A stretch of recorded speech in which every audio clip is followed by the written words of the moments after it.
குருக்ஷேத்திர போர் தனது உச்சக்கட்டத்தை எட்டியிருந்தது. கர்ணன் அர்ஜுனனுடன் தனது இறுதிப் போர்களுக்கு தயாராகி கொண்டிருந்தான். கர்ணனின் முடிவை அறிந்த கிருஷ்ணர் கர்ணனின் முன் ஒரு கடைசி முறை தோன்றினார். போர் தொடங்குவதற்கு முன்பே கர்ணனை பாண்டவர்கள் பக்கம் சேரச் சொல்லி கிருஷ்ணர் முயற்சி செய்திருந்தார். அப்போது கர்ணனுக்கு அவன் குந்தியின் மகன் என்பதையும் அவனே மூத்த பாண்டவர் என்பதையும் தெரிவித்திருந்தார். ஆனால் துரியோதனனிடம் தனது நம்பிக்கையை வைத்திருந்த கர்ணன் பாண்டவர்கள் பக்கம் செல்ல மறுத்துவிட்டான். இப்போது போர் முடிவடையும் தருவாயில் கர்ணனின் முன்னால் மீண்டும் கிருஷ்ணர் வந்து நின்றார். கர்ணா, நாளை நீயே உன் இறுதிப் போரை சந்திக்கப் போகிறாய். உன் வாழ்க்கையின் முடிவு நெருங்கிவிட்டது. ஆனால் உன் உயிர் பிரியும் முன் நீ அறியாமல் இருக்க நான் விரும்பவில்லை. நீயும் தர்மத்தையே பின்பற்றுபவன். ஆனால் நீ தர்மத்தின் பக்கம் நின்றிருக்கிறாயா? யதார்த்தத்தில் நீ எதற்காக போராடி கொண்டிருக்கிறாய்? கர்ணன் சிரித்துக்கொண்டே கிருஷ்ணரின் கண்களில் நேராக பார்த்து துக்கத்துடன் பதில் கூறினான். கிருஷ்ணா, எனக்கு தொடக்கத்திலிருந்தே தெரியும் நான் தோல்வியடையப் போகிறேன். நீ பாண்டவர்கள் பக்கம் இருப்பதால் அவர்கள் வெல்ல வேண்டும் என்பதும் எனக்கு தெரியும். ஆனாலும் நான் என் நண்பனாகிய துரியோதனனை விட்டு செல்ல முடியாது.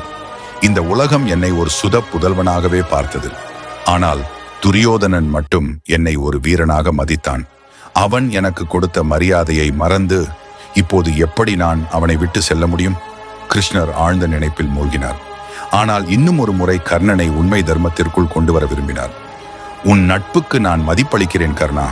ஆனால் நீ உண்மை தர்மத்தை உணர்ந்திருக்கிறாயா? துரியோதனன் ஆதரித்திருக்கும் விஷயம் தீமையையும் அநீதியையும் கொண்டது. நீ உன் நம்பிக்கைகளிலும் தானத்தின் வழியிலும் உயர்ந்தவன். உன் திறமைகளை ஏன் தவறான பாதையில் செலுத்துகிறாய்? கர்ணனை கிருஷ்ணர் சோகத்துடன் பார்க்கிறார்.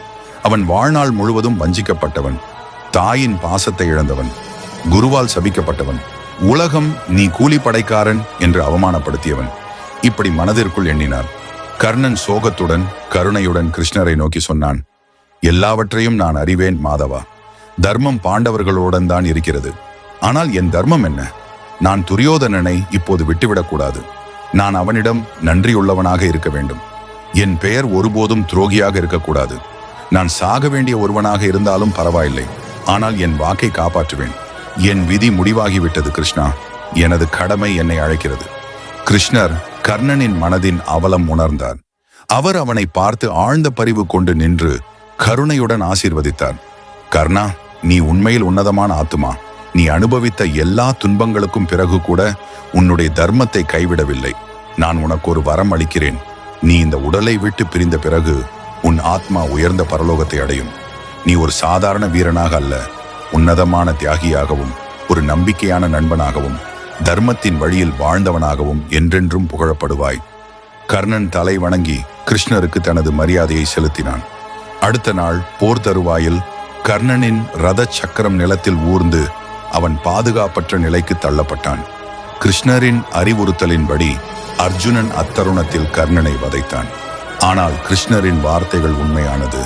கர்ணனின் பெயர் உலகில் என்றும் தேசத்திற்காக தியாகம் செய்தவனாகவே பார்த்தது.